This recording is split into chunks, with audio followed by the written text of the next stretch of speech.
গোসল করানো হবে মহান আল্লাহর ঘর পবিত্র কাবাকে।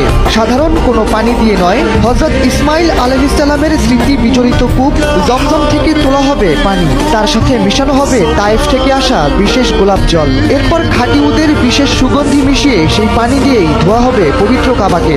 আরবি বর্ষপঞ্জিকা অনুযায়ী 15 মহররম 1448 হিজরি বা 30 জুন সোমবার গোসল করানো হবে পবিত্র এই ঘরকে। ধর্মীয় ভাবগাম্ভীর্যের কোনো খেলাফ না করেই কাবা ঘরকে ধোয়ার মহৎ কাজটি শেষ করবে সৌদি আরবের ধর্ম মন্ত্রণালয় ও হারামাইনের কর্তৃপক্ষ।